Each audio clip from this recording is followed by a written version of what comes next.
Hello everyone, आज फिर हम एक डेरिवेशन डिस्कस करेंगे। बहुत इंपॉर्टेंट है सीबीएसई के पॉइंट ऑफ व्यू से। और डेरिवेशन है क्या? Parallel combination of sales.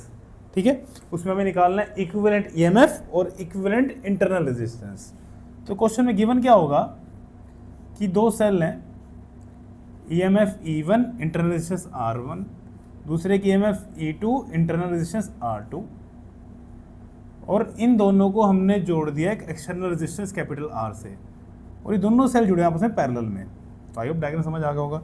हमें निकालनी है इक्विवेलेंट ईएमएफ और इक्विवेलेंट इंटरनल रेजिस्टेंस। तो ध्यान समझना कैसे करते हैं कि सपोज यहाँ से करंट गया I1 इस सेल में से, और यहाँ से करंट गया I2, तो यहाँ टोटल करंट कितना चल जाएगा?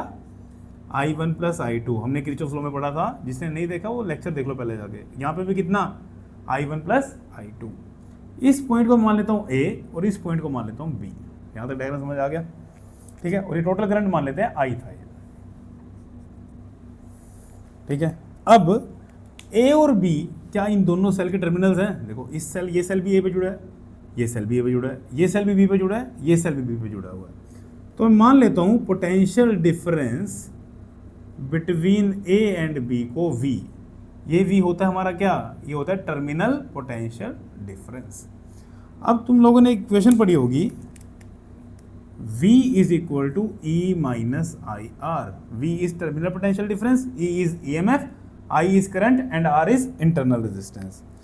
तो ये इक्वेशन लगाओ फर्स्ट सेल के लिए। इसके लिए देखो V तो सेम ही है, V की वैल्यू हमने V लेट की, E की जगह क्या आ जाएगा? E1 माइनस I की जगह I1 और रेजिस्टेंस की जगह R1। समझ आ गया? तो यहाँ से मुझे बताओ I1 का फॉर्मूला निकालना है मुझे। इस टर्म को इधर ले आओ उठा के, हर एक स्टेप कवर करके चलेंगे ताकि कोई दिक्कत ना हो, और V को उधर ले जाओ। तो यहाँ से I1 क्या आ जाएगा? I1 that is E1 minus V by R1। यहाँ तो कोई दिक्कत तो नहीं। सिमिलरली I2 भी यही आ जाएगा, क्योंकि नीचे वाले में भी ऐसी क्वेश्चन लगाएंगे। तो क्या लिखेंगे I2 को? यहाँ पे आएगा E2 और R2, तो E2 minus V bye R2। समझ आ गया? अब टोटल करंट कितना था? I, तो I is equal to I1 plus I2। Total current ये था ना, तो I1 की value E1 minus V by R1, I2 की value E2 minus V bye R2। समझ आ गया यहाँ तक? अब ले लो LCM, R1 R2। R2 को इससे मल्टीप्लाई करेंगे और R1 को इससे, तो बताओ क्या आ जाएगा?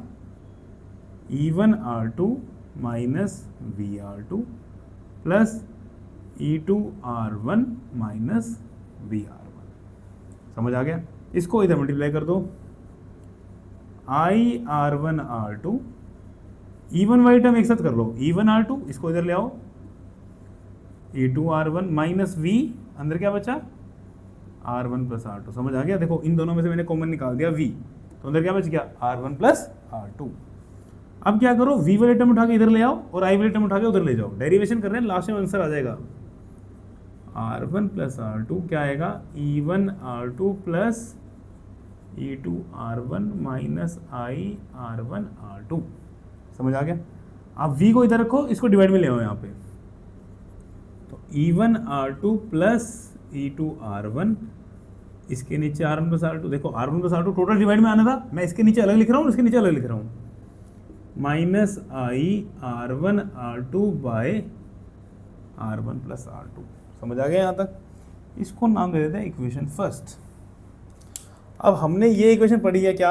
V is equal to E minus I R, तो लिखते हैं यहाँ पे V is equal to E minus I R. ये मान लेते हैं सेकेंड इक्वेशन। ठीक है, अब 1 और 2 को अगर कंपेयर करें, अगर हम किसको कंपेयर करें 1 और 2 को, तो यहाँ पर देखो E है, यहाँ पर ये पूरी टर्म आ रही है इसमें, तो E इक्विवेलेंट का फॉर्मूला क्या बनेगा? E इक्विवेलेंट, इक्विवेलेंट में मतलब इन दोनों सेल की जगह एक सेल अगर E का लगा होता तो फॉर्मूला क्या आएगा?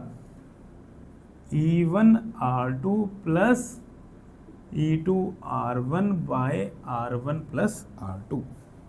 सिमिलरली देखो I यहाँ पर भी है और I यहाँ पर भी है, तो जो बचा वो है हमारा R इक्विवेलेंट। तो R इक्विवेलेंट क्या आ गया?